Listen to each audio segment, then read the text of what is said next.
Salut à tous, c'est Samuel en compagnie de Yacine, Cartoon Kingdom, toujours. Nouvelle vidéo. Et aujourd'hui, Yacine, on va parler d'un objet dont j'ai déjà fait une vidéo sur la licence Assassination Classroom. Tu me prends les mots de la bouche. Nous avions donc des tickets d'or. Vous avez été nombreux à répondre à l'appel et on va dire que c'est quand même un joli petit succès. Pour ceux qui ne savent pas ce qu'est les tickets d'or, déjà vous pouvez aller voir la première vidéo juste au-dessus de la tête de Yacine. Je développais la toute première licence produite par Cartoon Kingdom. Je laisse El Patron s'exprimer et expliquer sa philosophie et sa façon de voir les choses. Je t'en prie mon ami. Eh bah, déjà je suis pas venu tout seul. Je suis venu avec les tickets d'or, comme ça on va en parler quand même. Et en pas... montrant... Je vous les montrerai, de toute façon, à chaque fois qu'on parle, je les filmerai après dans le box, comme ça au moins à chaque fois que je parle d'un ticket ou autre, vous voyez de celui dont on parle. Exactement. Ah oui, t'es pas venu les mains vides. Bah en fait là on a travaillé plusieurs licences, donc je vais te laisser déjà découvrir ceux-là, qui sont les tickets d'or de Hunter x Hunter. Voilà. 1, 2, 3... 4, 5, 6, 7, c'est bien ça? C'est ça, le 7 compte est dans bon. la collection. 7, les personnages principaux, déjà le principal, Gon, Killua, Kurapika, Leorio, c'est ça, Hisoka, bien connu, Hirumi, Netero. Et Netero. Donc on ne s'est pas arrêté là, entre-temps il y a d'autres Golden Tickets qui sont sortis, d'autres collections de Golden Ticket. On a réussi à avoir la licence donc Naruto Shippuden. J'ai demandé, vous êtes témoin, tout comme moi, je demandais.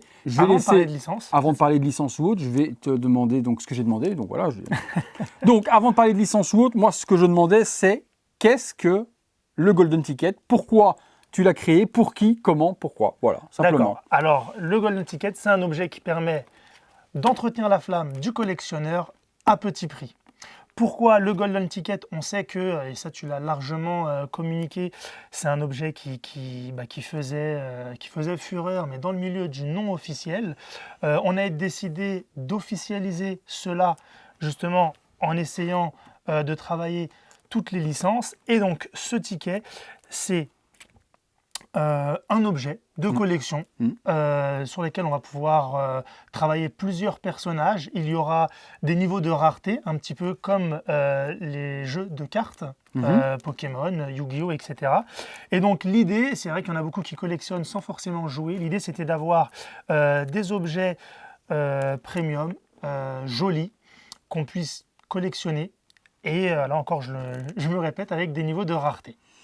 C'est, voilà, comme je vous l'avais expliqué également, moi, ma façon de voir les choses, ça, je rejoins ce qu'a dit Yacine, c'est vraiment, déjà dans le packaging, quelque chose qui est très joli à collectionner en tant que tel.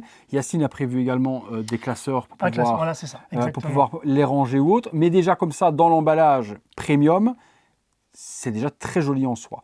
Je l'avais expliqué dans la vidéo également, ça peut être utilisé aussi pour exposer à côté d'une statue de collection, d'une PVC, d'un objet collector réplica de la licence ou autre, et d'avoir son petit emblème et son petit ticket ensemble. Tarification, c'est vrai que c'est très abordable et ça reste en tout cas quelque chose de premium. Aussi au niveau de la réalisation, c'est pas une feuille de papier. Non, du tout. Alors c'est fait en PVC, c'est indéchirable, lavable dans le sens où ça peut être lavé, mouillé quoi. ou quoi que ce soit, ça va pas s'effriter. C'est pas du carton, quoi. Non, du tout. Ça peut agrémenter une collection. J'ai vu passer sur la toile. Alors ça, on en parle juste après. Cela. J'ai vu passer sur la toile dans quelqu'un qui l'a mis dans un cadre. Voilà, c'est oui, comme certains mettent. On peut faire une multitude de choses. Ça peut servir de marque-page aussi pour les lecteurs de manga. C'est ça, comme certains mettent des steelbooks parfois dans des cadres, donc les boîtiers métaux, les boîtiers métal de Blu-ray ou autres en exposition. C'est clair que ça peut se mettre comme un ticket de Charlie à la chocolaterie, etc. Et je pense également qu'il y a un concept à faire là-dessus aussi, sur la rareté, sur le ticket d'or, tu vois un petit peu Charlie la chocolaterie, un truc exclu qu'on ne peut avoir qu'un seul peut-être. Exactement, en fait c'est ça l'idée, c'est complètement ce qu'on est en train de penser, il y aura des seuils de rareté et je vais oser employer le mot, mais je veux pas que tout le monde puisse avoir les tickets aussi facilement qu'un achat. Je veux vraiment que les personnes puissent chasser les tickets, il va y avoir des moyens d'obtention différentes pour des éditions spéciales. Exemple, je te donne un truc exemple, parce que c'est peut-être pas ça, hein, mais juste un truc qui peut être. Il y a Paris Manga, voilà, et sur l'event Paris Manga, toi tu es là et t'exposes, et sur cet event-là, il y a des tickets dispo, mais qui sont disponibles nulle part autre part. Uniquement si tu n'y sur vas la pas, Paris Manga. si tu vas, comme ils font dans les events asiatiques, où parfois il y a des statuts exclusifs, ou à la San Diego Comic Con, où tu as une édition Intel d'une figurine dans une coloris Intel qui est dispo que là et que tu n'auras pas ailleurs. Exactement. Okay, donc mais c'est complètement ça l'essence même de la chose. Là, par exemple, j'ai amené ici les tickets de Dreamland. Il y a beaucoup de licence là quand même. Ah ouais, là est-ce que tu m'as amené donc la Koro Sensei que j'avais déjà présentée ou autre, ça c'était la toute première. Celle que tu m'as amenée là, c'est toutes celles qui sont déjà produites et qui sont disponibles pour le moment, ou il y a des choses qui ne sont pas encore disponibles? Alors il y a des choses qui ne sont pas encore disponibles. D'accord. Combien de licences là actuellement? Là, produites? Ici, là. Une avec Koro. 2, 3, 4, 5, 6. Ok, oh putain, déjà. Okay. Ouais, déjà. Donc là, par exemple, on a des tickets Dreamland qui sont exclusifs à Takacorp. Donc, la personne qui va vouloir l'obtenir, va pouvoir l'obtenir uniquement sur le site internet de Takacorp. Ou alors à la boutique La Capsule. C'est ça, exactement. Okay. Donc ça fait partie, par exemple, des exclusivités qu'on va faire. Donc reconnaissables avec le petit sticker. Ah oui, d'accord, je vois. Tu as mis exclusif Takacorp Studio. Ok. Exactement. Donc tu as un petit truc holographique qui est dessus posé. Et donc tu as fait les personnages principaux, Saba, Eve, Terence et Savannah. Okay. Exactement. Donc l'idée. La première série, il y a d'autres personnages encore. Il y a d'autres personnages qui sont prévus à faire. Ouais, c'est ça. Première série de 4, forcément, au moment où je vous en parle, je vous les montre en même temps que vous puissiez les voir et puis on les détaillera de toute façon à la fin de la vidéo.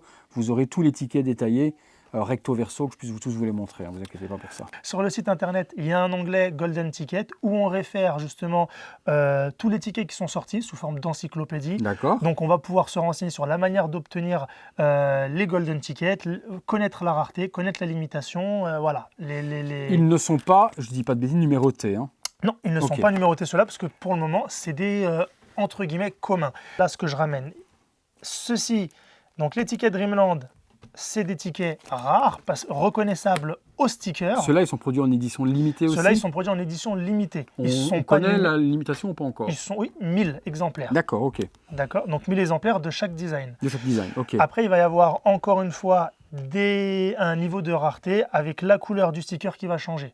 Argent, doré ou black. Et plus on passe le black, je suppose que ça va être le truc vraiment le Graal. Exactement, ça va être le Graal. Et ceux-là vont être numérotés. D'accord, ok. Voilà. Ok. Par exemple, dans un autre moyen d'obtention, on ne travaillera pas uniquement l'exclusivité, mais ça va être un petit peu comme les trophées, comme par exemple ce qu'on peut avoir dans une PlayStation. Hein. On va jouer, on gagne des trophées, il y a des choses à faire. Là, on a la collection Olive et Tom. Donc, une série de 10 tickets.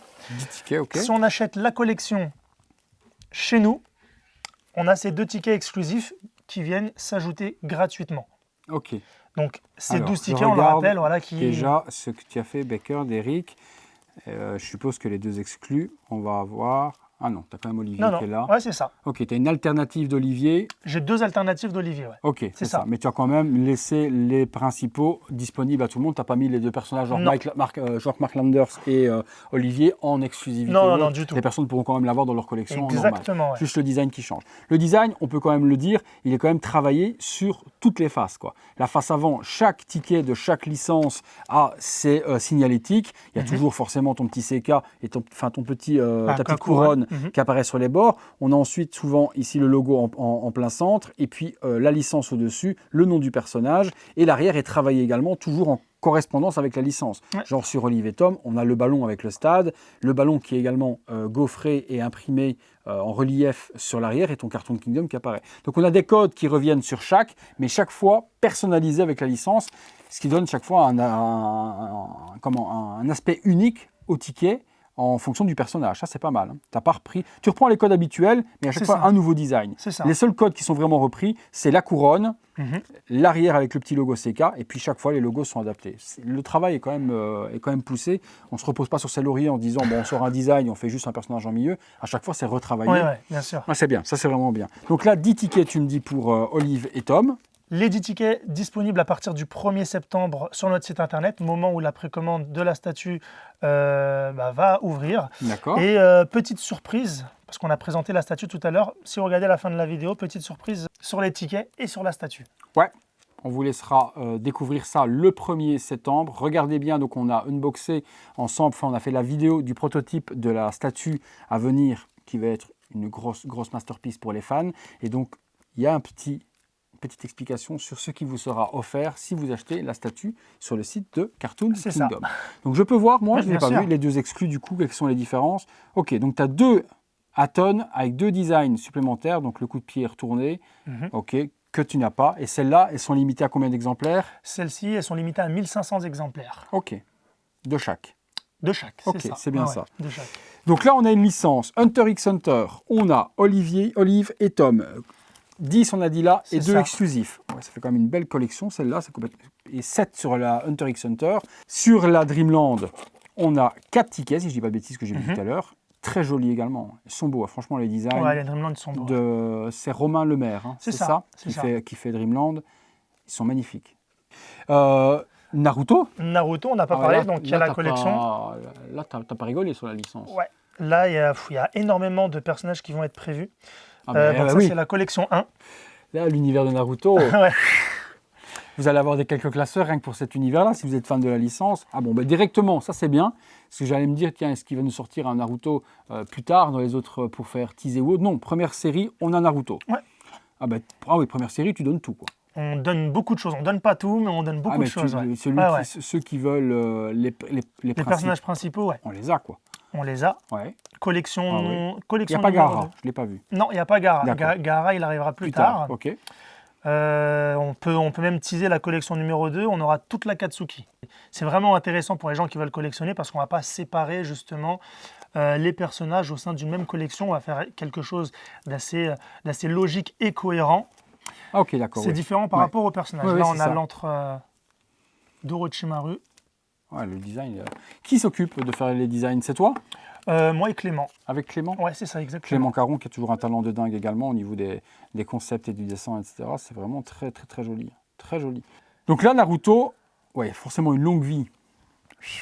Comme je vous ai dit, au niveau des séries, au vu des nouveaux personnages. Et par contre, là, tu amènes une version petite surprise exclusive. Voilà, qui va être disponible donc, pour mi-septembre. Tu as à chaque fois le personnage enfant, adulte. Exactement, parce que là, c'est les 20 ans de Naruto, de l'animé de Naruto cette année. Et donc, du coup, c'est des tickets qui vont être limités, exclusifs, à 2500 exemplaires. Donc, pour du Naruto, pour du goodies premium comme ça, ça reste quand même assez limité. En fait, on voulait vraiment représenter cette évolution qu'a eu le premier personnage avec le personnage qui évolue entre Naruto et Naruto Shippuden. Et donc, du coup, on a eu ces visuels, on s'est dit, OK, banco, on fonce là-dessus. Qui les a fournis, ces visuels-là? C'est toujours les ayants droit. D'accord, c'est les endroits qui te donnent, parce que je n'avais jamais vu enfant adulte, enfin entre Naruto et puis Shippuden par la suite. Donc là, 20e anniversaire exclusif, et là, il y en a 4. Et il y a d'autres exclusivités qui sont prévues aussi par la suite, je suppose. Il y a d'autres exclusivités. Alors, toujours, il va y avoir des moyens d'obtention différents. Par exemple, on travaille... Ceux-là, par exemple? Ceux-là, c'est à l'achat normal, ceux-là. D'accord, sur ton site. Sur mon site ou chez tous les revendeurs. Aussi, d'accord. Ok. Il y aura des tickets exclusifs qui vont être, par exemple, disponibles uniquement si on prend le classeur de rangement. Il y aura un ticket exclusif à l'intérieur. Et on va travailler la chose, voilà. Des fois, il y aura des tickets, des ultra rares. Quand tu dis ultra rare, ça veut dire combien, par exemple? Une édition, tu peux faire des tickets, par exemple, dans l'imitation extrême, le plus petit, à combien? On peut limiter à 500, on peut limiter à 200 exemplaires aussi. Et cela, on réfléchit encore sur des moyens d'obtention. Il n'y a pas un truc où tu vas te dire, je fais un délire et j'en sors 10. Ça ne sert à rien. Ça crée trop de rareté. Techniquement, c'est possible. Mais oui, c'est trop de rareté, en fait. Ouais, d'accord, ok. Ouais, trop de rareté crée peut-être trop de frustration. Exactement. C'est clair. Ouais, il n'y a pas un truc, un ticket, quoi. Tu vois, le truc avec une seule production, un seul ticket qui existe dans le monde, il faut aller le chercher en Galapagos, sous une petite pierre, au pied d'une montagne. Mais je suis capable de faire ce genre de choses. Hein. Mais tu sais, le truc, je suis capable, un truc à la Pékin Express, quoi. Les mecs, il y a Galapagos, sous la pierre un tel de la monument Titicaca, tu trouveras sous la pierre le ticket. L'Ultimate Ticket, qui te donnera la collection complète de toutes les statues à sortir chez Cartoon Kingdom. Au niveau de la tarification des tickets, est-ce que les exclus sont plus chers? Est-ce que c'est pas plus cher? Est-ce que... Parle-moi, combien coûtent les tickets en moyenne? Les packs? Le prix conseillé public, c'est 3,99 pour un ticket d'une collection lambda commune. 4 balles, c'est même pas le prix d'un McDo. Vous grossissez pas, vous soignez la santé, vous avez un bel objet collector. Voilà comment moi je te le vends déjà. On peut voir la chose comme ça. Bah, Ouais. bien sûr. Les exclusifs sont un petit peu plus chers. Ça va varier entre 4,99 et 9,99. Pas beaucoup plus cher. Voilà, Mm. ça va dépendre le seuil de rareté. Ça va Mhm. dépendre de la licence aussi, parce que voilà, il y a plein de paramètres à prendre en compte. Bon, là pour le moment, des licences plutôt intéressantes. Est-ce que, je sais pas, Oui, il y a d'autres licences, on peut le dire. On peut le dire. est-ce qu'il y a une licence par exemple que je kiffe? Ou on ne sait pas encore. Tu kiffes toutes les licences, toi. Moi, je On pense a que- Seven Deadly Sins qui vont bientôt arriver, là, les tickets. On a Fairy Tail qui va bientôt arriver aussi. Mhm. Et puis il y a plein d'autres licences qui sont là en cours de négociation, mais je peux dire qu'on vise toutes les grosses licences. Actuellement, qu'est-ce qui est déjà au moment où la vidéo sort? Je ne sais pas quand tu Mhm. la sortira, mais tu me diras Ouais. la date. Au moment où les choses sortent, qu'est-ce qui est déjà disponible? Alors, ce qui est disponible, c'est les Naruto, les Hunter et les Assassination Classroom que Mhm. tu as présentés. Ouais. Les Dreamland et les Olive et Tom, eux, vont être disponibles début septembre. D'accord. À l'ouverture de la précommande de Olive et Tom, les tickets apparaissent en même temps ou un petit peu par la Exactement. suite? Ouais, Ok. ouais. 1er Les septembre tickets pour arrivent en- pour les tickets Olive et Tom. C'est ça. Ouais, non, franchement, l'idée, Lady, elle est bien. Et la rareté et l'exclusivité, la limitation sur certains trucs, chasser, comme tu as dit, le terme, bon, il est tel quel, oui, c'est chassé, Mhm. c'est clair. De pouvoir avoir des exclus sur certains events, c'est peut-être- très excitant pour beaucoup de personnes. Et peut-être qu'un jour, on pourrait faire un ticket virtuel des villes. Mettez-le dans les commentaires si vous voulez. Si vous voulez un joli golden ticket avec un logo virtuel des villes ou autre ultra limité, voilà, on va pas faire 25 000 hein, les gars, mais petite limitation, 200, Oui. 300, 500, peu importe. Il y a tout qui est Ben, faisable. C'est faisable et vous aurez une petite exclue, un beau joli golden ticket à mettre pour les abonnés fans de la chaîne dans votre collection. Côté d'une pièce que je vous aurais fait acheter, vous aurez cet homme est coupable et vous mettrez le golden ticket juste à côté. Ça peut être quelque chose qui est bien. Ben, vous me direz dans les commentaires, ça peut être totalement envisageable. Moi, je trouve que l'idée, elle est bonne. J'en avais déjà parlé dans la première vidéo et je l'avais dit que je voyais plein d'utilités. Marque-page, objet collector à côté d'une statue à collectionner dans un classeur. Franchement, c'est bien d'avoir officialisé la chose et de l'avoir fait de la sorte. Et puis avec le nombre de licences qui existent, oh ben, t'as un boulevard devant, quoi. T'as un boulevard. La question, tiens, qui peut être intéressante, c'est tu as officialisé la chose, mais le produit est verrouillé à Cartoon Kingdom et personne ne peut produire officiellement des tickets. Mhm. Ou demain, le pimpin du coin qui dit tiens, j'ai envie de faire des golden tickets sur d'autres licences, peut le faire. Alors en fait, les ayants droit, il n'existe pas de contrat exclusif à proprement dit.